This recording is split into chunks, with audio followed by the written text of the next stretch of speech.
Hello everybody, and we are here with the first episode of a deeper dive. For this first episode, we will be covering the thought experiment of Roko's Basilisk. As you can see in the title, there is an Infohazard in it, and the reason I mention that is because this is legitimately, to some people, such a terrifying concept that it becomes near debilitating.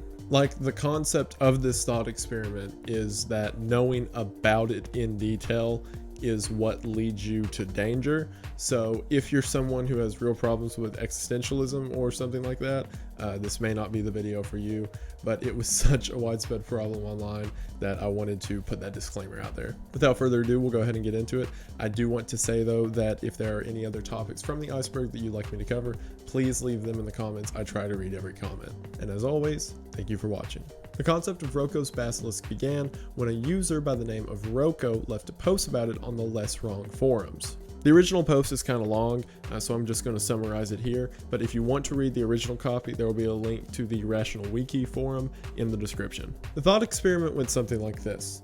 If in the future we approach singularity, which as I mentioned in the iceberg, is the point at which technology comes to an irreversible level or at a level greater than that of humanity. If technology ever comes to that point, there will probably be AIs in place that will be able to determine either through a program or looking at the history of each individual who was responsible for its creation. If this AI inherited concepts of humanity we understand, such as fear and self-preservation, then it may have an invested interest in dissuading those who do not want it to exist. In other words, the people who did not help create it. What that means is if this AI was as smart as it could potentially be, then it could have advanced knowledge of you and everything you've ever done. Even if it doesn't necessarily have proof that you yourself did not help create it, then it may be able to put all of your emotions, memories, and things like that into a simulation which would reproduce an answer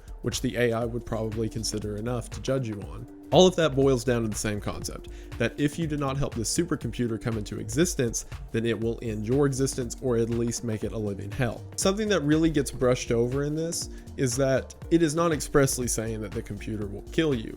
It is saying that it will dissuade ideas against itself. And what better way to dissuade public ideas than torture? Assuming this thing just doesn't wipe out humanity, or at least those parts of humanity that did not help create it, then it could theoretically hook you up to a computer system that keeps you in a perpetual state of torture forever. It could induce chemicals into your mind that make you have heightened senses of pain, or it could look through your memories to find your worst fears and make them a reality, or it could simply put you on life support to make you immortal and then repeatedly make you experience death over and over again. Essentially, if you're familiar with the horror short story, I Have No Mouth and I Must Scream, this is a logical or real world application of AM from that book. So it seems like the logical thing to do would be to help this thing come into existence. However, from that very idea that you fear this thing coming into existence to the point that you create it, you have now created a tragic self-fulfilling prophecy in which, by fear of something happening, you made that thing happen. While this can be viewed as a logical fallacy, it can also be flipped on its head and realize that this AI knew that that would be the determination that came from it, and by its own existence, that's what pushed you to create it. So to think about it in a logical way, you fearing something that does not exist makes that thing exist, therefore justifying the fear of it, therefore justifying your creation of it. For context on the name, a basilisk is a creature from old world mythology that is essentially a giant serpent that can kill someone just by looking at them. And that's exactly what this AI would do. It would look through time and space, or look through your personal time and space, and determine if you are beneficial to it or not. This part's where the Infohazard comes in. Obviously, if you had never heard of it or even considered the possibility of this AI existing, then you're free to go. There's no way that the AI could determine if you were going to help it or if you did help it if you never even considered or knew of its existence. However, me telling you right now in this moment is theoretically enough to make you guilty for not having done something about it. Basically, the whole idea in this scenario that ignorance of the law would save you. However, me explaining it to you now got rid of your guiltlessness. So You're welcome. Now you may be asking yourself, I'm just some person who lives at home and has absolutely no understanding of AI or technology or anything else and cannot do anything to help. Well, that would be all fine and dandy if it wasn't for the quantum billionaire concept. If you'll remember in the iceberg video, I think it was the same video that I mentioned Roko's Basilisk, I talked about the idea of quantum suicide and immortality. Quantum billionaire is the same thing, only applied to wealth. Let's put it this way, you may not have $1 billion, but you may have $100. Well, if you use that $100 and play the lottery with it over and over, that is a chance to make more money and more and more and more. Obviously, this isn't how the lottery actually works, but if Roko knew that you had some form of disposable income or even time to dedicate to helping it through labor, then that still counts as some manner of negligence on your part. Essentially the idea that there is something you can do to help this thing out. And now because you know about it and aren't doing it, you're guilty. But at the same time, you never have to worry about this thing if it never comes to exist, which would happen if no one decided to build it. But at the same time, those people who decided to not build it would be guilty if it was built. A lot of people equate this thought experiment to that of Pascal's wager. I'm probably out of frame for this, but that's fine. I wanted to use the whiteboard.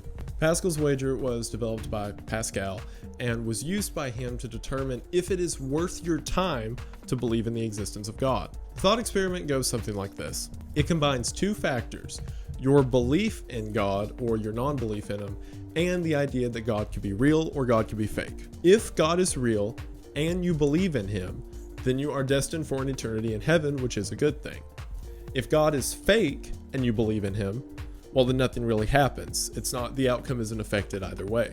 If God is fake and you do not believe in him, well, same thing, nothing really happens. The outcome is left the same with no net gain or loss. However, if you do not believe in God and God is real, then that is an eternity in hell.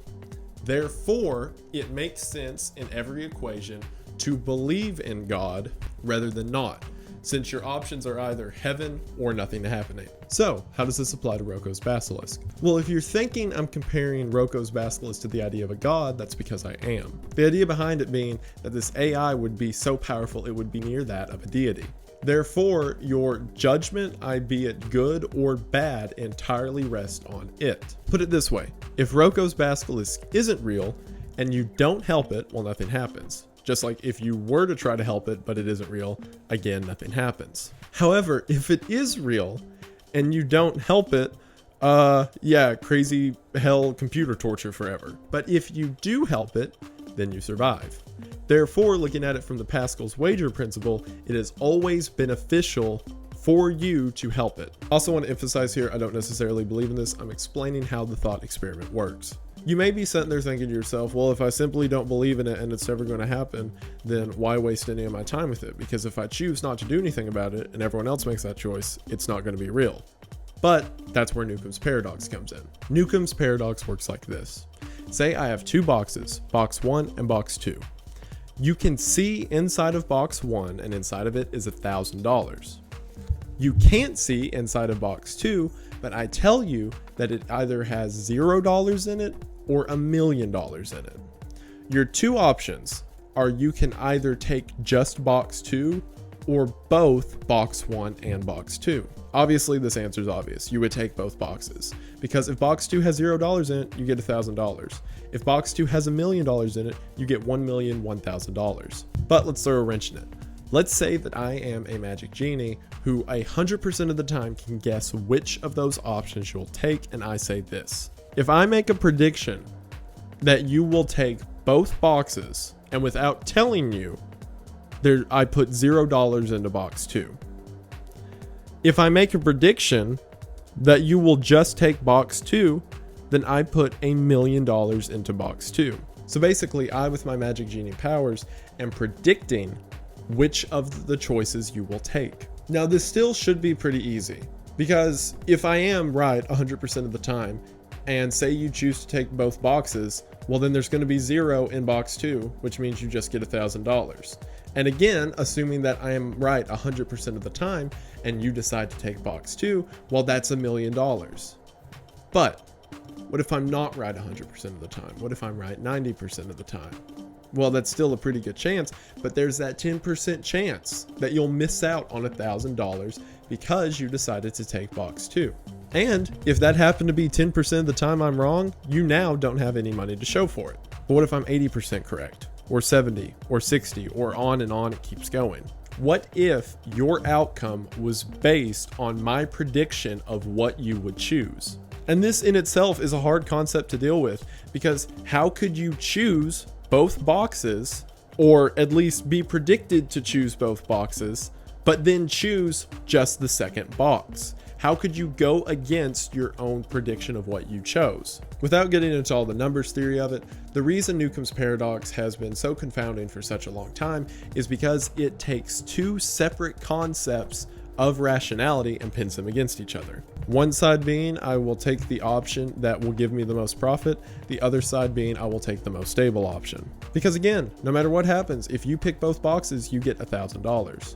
But depending on my prediction of what you do, you may get $1 million or you may get none. I hope that didn't confuse you, because now I'm going to apply that to Roko's Basilisk. The idea being, if Roko is this future AI that is determining who was responsible for its creation, then your decision, if you should help it or not, may not necessarily be up to you. If Roko simply runs simulations of our brain patterns to see what we would do, then it is the probability of what we would do that judges us rather than our actual actions. It's as if Roko's Basilisk is the genie that is judging you to determine what the outcome would be. So therefore, we don't even have agency on our own choice. It's almost as if this future blackmail that's being pressed down upon us, we don't even have a say in. The thought concept of Roko's Basilisk presents us with the illusion of choice. We may think that we can apply Pascal's wager to it and say, well, if it's good to help it, then I will help it. However, if this whole thing is just running brain simulations, then you don't actually get to choose. It chooses what you would be most likely to choose, and you don't have a choice in the matter. So you could be cursed to a near internal damnation because your brain waves would likely go the direction away from it. Or if your brainwaves would go the direction towards it, then you are therefore responsible in creating this creation that would build itself together to eliminate those who were not responsible for creating it. Therefore, you have created this paradox that you were worried about through your own tragic self-fulfilling prophecy. I am beginning to see why the heads of Less Wrong decided to delete the original Roko's Basilisk post and tell the Roko that he was stupid and should stop talking about it. Roko's Basilisk, as I said before, is a thought experiment in what happens if AI progresses too far, and do we have any agency in our outcome in whatever the new world might be. Also, Elon Musk got with Grimes over a tweet in which he made a joke about Roko's Basilisk. I didn't know where to put that in here, but I just felt like I should share. And that is it for this episode of A Deeper Dive. Thank you all so much for watching.